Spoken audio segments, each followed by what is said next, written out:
Good morning and welcome to WFMS, where we're getting the news out to you. Hey, Franklin Middle School, who's got it better than us? Nobody. That's right. Nobody has it better than us. That's nobody. That's right. Hey, good morning, everyone. Today is Wednesday, October 14th, and it's hump day. We got a little camel down here to remind us of that. We've got a great shot of two cross-country runners, and that looks like the line at Lincoln Park, the final line to the finish line. Hey, A-Day students, we are making sure that we're checking in on our Canvas pages. You're going to be asynchronous today, and B-Day students, you'll be Zooming with your teachers, and you'll be Zooming, and that's synchronous. Both A-Day and B-Day, you're making sure that you go to your teacher's Canvas page, and you complete their attendance piece, and you find out what's going on in class. Today's welcoming ritual. Would you rather have an easy job working for someone else or be your own boss and work incredibly hard? Easy job, working for somebody else, own boss, and work incredibly hard. Think about that one today. That could be a tough one. That one could go either way at different parts and times and moments in your life. Well, here's something in your life that you've seen every day. 6th grade, it's Wednesday. We want you to go to your classes, your Canvas pages at these prescribed times. 7th grade, it's Wednesday. We want you to go to your Canvas pages and classes at these prescribed times. And 8th grade, yes, it's Wednesday. We want you to go to your Canvas pages of your teachers at these prescribed times. Hey, we want to give a shout out. Shout out to these awesome drama queens for helping Mrs. Empson with a Readers Theater project. Ariana, Emma, Tierra, Miracle, Angela, and Rosiana. You killed it. You did awesome. So sorry I was not able to make that yesterday, Mrs. Empson. Thank you for the invite, though. Thank you for that invite. She said it was going to be awesome, and it ended up being awesome, and it's good to see that it's awesome, and love that we're giving those young ladies a shout out.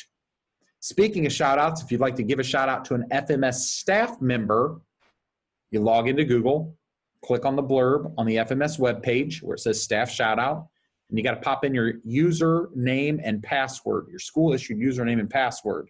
So let's see what we have for shout outs here.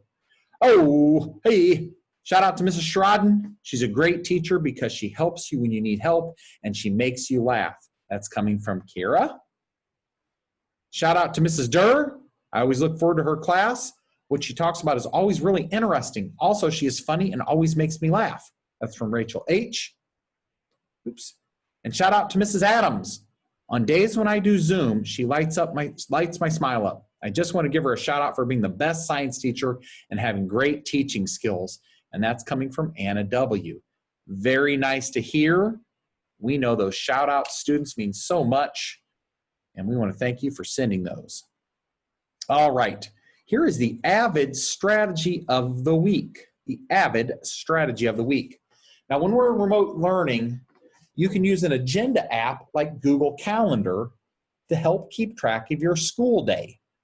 Now, you can find this app on school Chromebooks by going to this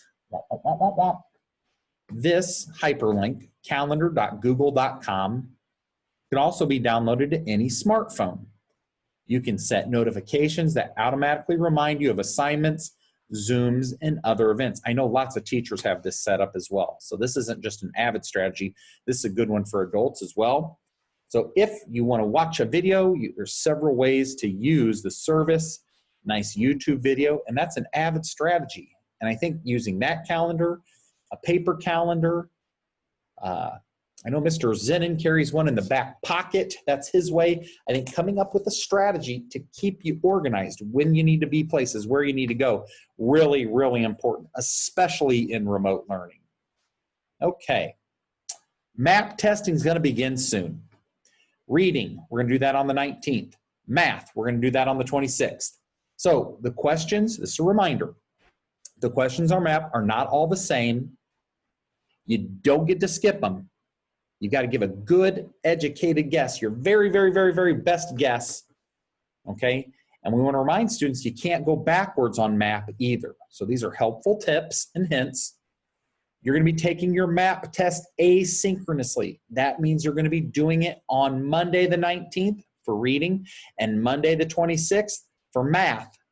No other classes will meet or have work assigned on that MAP date. Moving forward, if you work too fast, we'll know. If you don't read the questions, we'll know. And we want you to do your very best. Okay, so you've got to make sure you're moving along, reading the questions, taking a good look, using all those skills that you've learned, taking the bad answers, throwing those out, looking for the good answers, and paring it down. And for math, the calculator button will pop up when you can use a calculator, and it won't be there when you can't.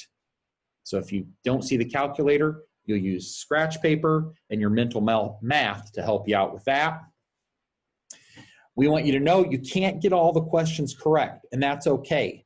So basically the way MAP works is you get a question. If you get that one right, it gets a little bit harder. If you get that one right, it gets a little bit harder. If you miss that one, it keeps you right there. So some questions may seem really easy, and other questions may seem really difficult. That's okay. Again, we want you to do your very best. And the test will let you know when you are finished. So there isn't an exact number of questions. So again, on October 19th, we'll do the reading portion, and October 26th, we'll do the math portion of MAP. All right, hey, we want you to mark your calendars for October 20th. We want you to bring your entire uniform cross country. We want you to bring your shoes. You're going to dress up just like the cross country team because you're on the cross country team, and you're going to take team photos and individual photos on October 20th. All right, here is our question of the day. The full list of terms contained in a book, usually appearing at the very end, is called this. The full list of terms contained in a book appearing at the very end is called this. I think you know the answer. It's coming up pretty soon here. Here is our word of the day. It's another D word, and this one's diminish. Diminish means to decrease in size, extent, or range. By Friday morning, most of the heavy rain is expected to diminish. Good word. All right, let's take a look at our brain teaser here. How many diagonals does a regular hexagon have? So I would have to write down a hexagon, draw a hexagon. I know some of you might be picturing a hexagon in your head, that six-sided shape in your head. How many diagonals does a regular hexagon have? Okay, bad joke and pun. All right, let's see what we have here. 31 nights of Halloween, late night, LOL. Why don't mummies take time off? Because they're afraid to unwind. Oh boy, all right, moving on. Not bad, not the worst we've seen. And on this day in history, October 14th, 1947, Chuck Yeager broke the sound barrier. Take a look at the name of that plane, the glamorous Glennis. There's a story behind that. And that is a picture of Chuck Yeager, and he broke the sound barrier. Pretty cool. I'm wondering if he was the first to break the sound barrier. Not sure. All right, we've got some birthdays. We want to say happy birthday to Brennan Wheaton. Happy birthday to Alasia Gardner. All right, let's take a look. We've been mentioning this. We've been blessed with really wonderful weather here in October. And we've got 81 as a high today, 58 tomorrow, and 59 on Friday. The leaves are changing on those trees. And when we look at the forecast, we don't have any rain. And we got those cooler temperatures at night, and that is a nice sign that fall is finally here. Take a look at these answers here. Our Scholastic Bowl answer, those words at the end of a book, the end, that's the index. And how many diagonals does a hexagon have? The math brain teaser was 9. I'm wondering if you had to draw the hexagon or if you visualize that mentally and said, oh, I know that one. Interesting the way our brains work. And as we prepare for a productive day, let us observe a moment of silence.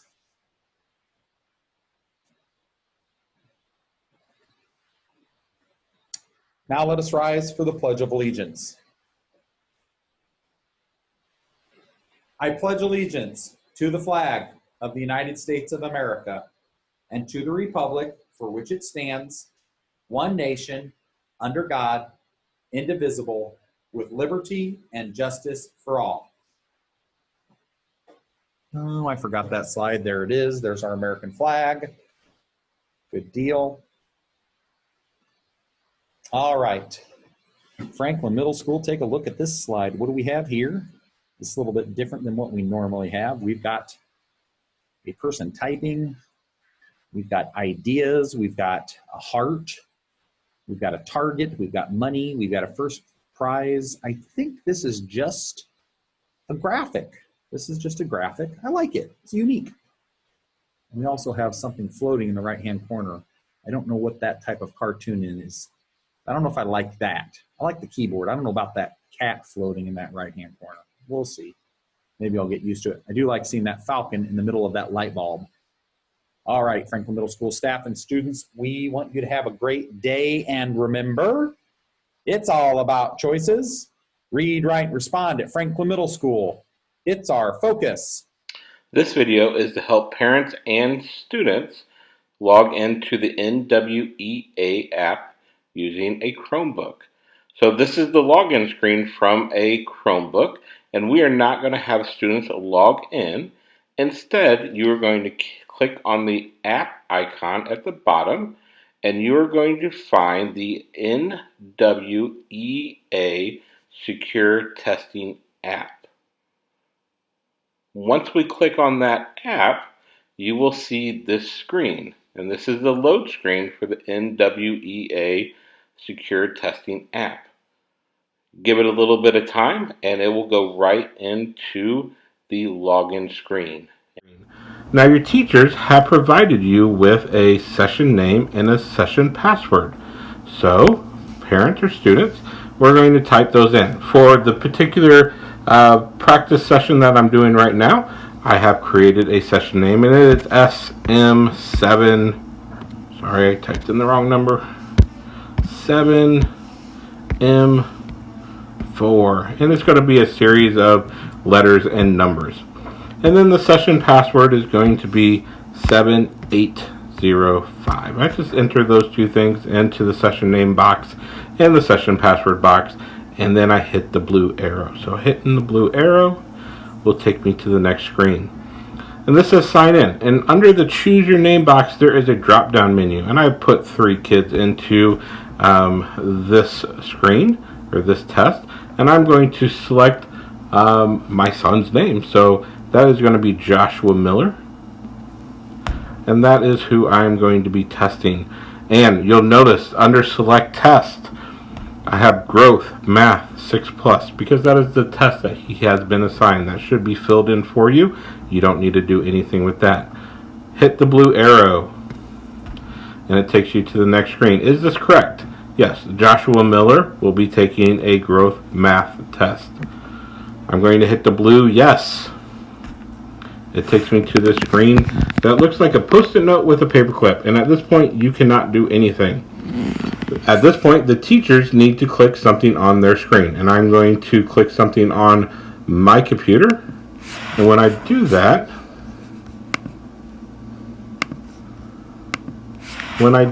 it will make this test screen change. So now we see the blue arrow appeared. When you press this blue arrow, you will be taken right into the first test question. You will notice a gray arrow in the bottom right corner. When you answer the question, it will turn blue. You can then tap on that arrow to go on to the next test question. All right, good luck on your test.